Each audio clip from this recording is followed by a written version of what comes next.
Straight edge, punks who don't drink, smoke, or do drugs. From the hardcore scene in Washington, D.C., to college kids only eating at vegan restaurants, straight edge as a movement is a very interesting phenomenon that took the world by storm. And even in today's landscape, where it doesn't have nearly as much notoriety as it once did, straight edge punk has left a cultural impact to this day that cannot be denied. This is the origin of straight edge. Sorry if my voice sounds weird, I'm sick as hell.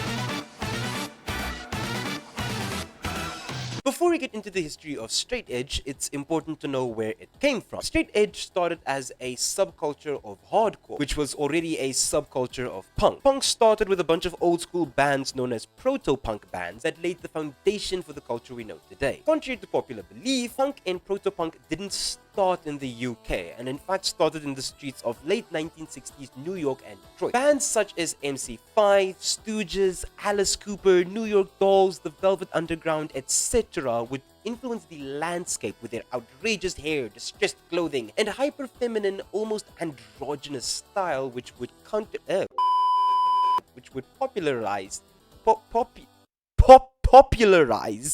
counterculture. Damn it, that took more brainpower than was necessary. Proto-punk culture would then be taken overseas to the UK, where bands such as Sex Pistols would take the sound and style and then turn the then proto-punk into the punk we know today. It is also important to realize how important it was for the scene to claim the word punk, as up until that point, the word punk was used as a homophobic slur. The reclamation of the word punk paired with the counterculture movement that would eventually find its way back to the United States, this all led to what we know as the closest relative to straight edge, hardcore punk, or more commonly known as hardcore.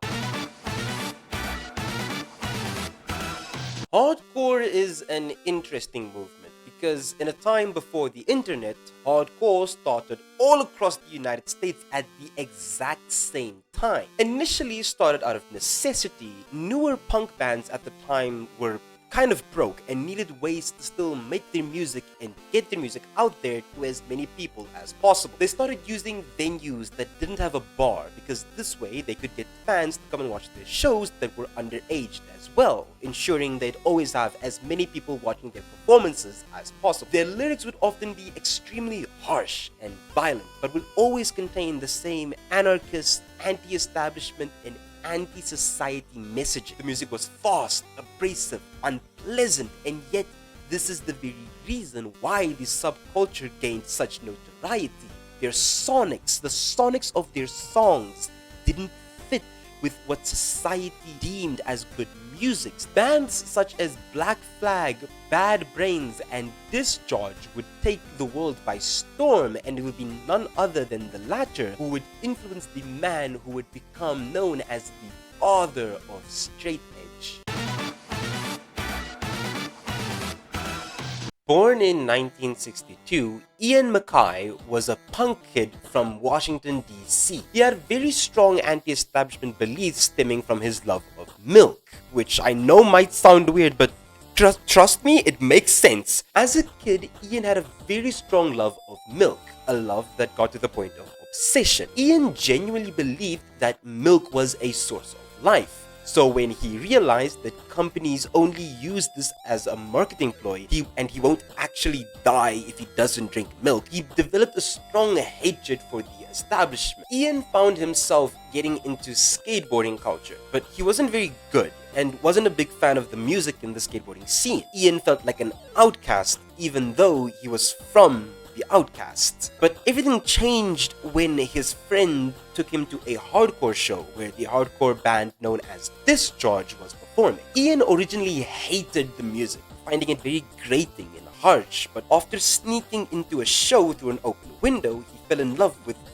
people he saw around him. Ian is cited as saying that he wasn't surrounded by people, but he was surrounded by ideas, ideologies, concepts manifested into physical form. Ian found his clique, his subculture, and was inspired to start a band that would revolutionize punk and the hardcore culture. It's important to note that Ian grew up in an area with raging alcoholism, drug abuse, and excessive smoking, which was the culture back then. Ian saw this as a detrimental part of the hardcore scene because how can you rebel if your body is in shambles? This inspired him to write the 45-second song whose title would become the name of an entire movement in the 1980s, Straight Edge. No drinking, no smoking, no doing drugs, and no promiscuous sex. You've probably seen people with the X's on the back of their hand. The X is the symbol of straight edge, coming from when bar owners would mark underage attendees with an X on the back of their hands, so that the bartenders would know not to serve them alcohol. This is also why the line at the coffee shop is usually longer than the line at the bar for a hardcore show. Famous examples of straight edge punks, who are called jackets, which is the coolest thing in my opinion, include the infamous wrestler CM Punk, who is very heavily and commonly credited with the resurgence in straight edge in the 2010s. Funnily enough, Ian never actually intended for the song to start a movement. Sobriety became the new counterculture, and everyone wanted to have a piece of the conversation. Talk shows would begin to invite straight edge bands to their shows, causing a sobriety movement, a straight edge movement, which eventually led to militant straight edge. But we don't okay, actually, we do have to talk about that. Militant hardcore subcultures are crazy because they would force their values onto random people that just wanted to live their lives. And, oh, whoa, what is vegan straight edge?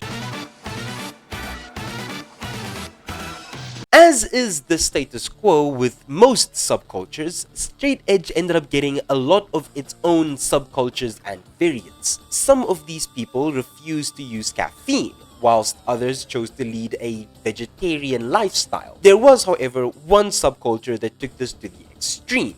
This is veganism. Chances are, if you are a vegan in today's day and age, that you have one band in particular to thank for that: Earth Crisis. Earth Crisis was a straight edge band that incorporated strong vegan messages in their music, as well as more militant straight edge lyrics, such as in their song Firestorm, where they are singing about killing drug dealers.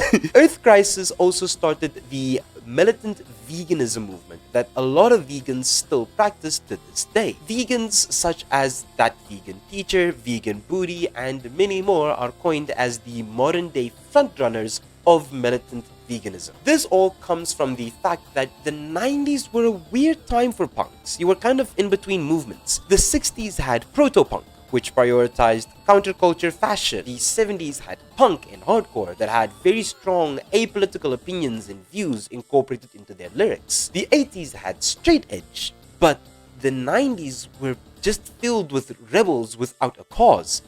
Earth Crisis's vegan spin on straight edge caused a new movement that would cause the world to go into a spiral, and also caused the birth of a lifestyle that probably won't ever die. Straight edge. From the hardcore scene in Washington, D.C., to a cultural movement that put a lot of kids on a sober, healthy lifestyle. Remember to like, share, and subscribe, and have a good one.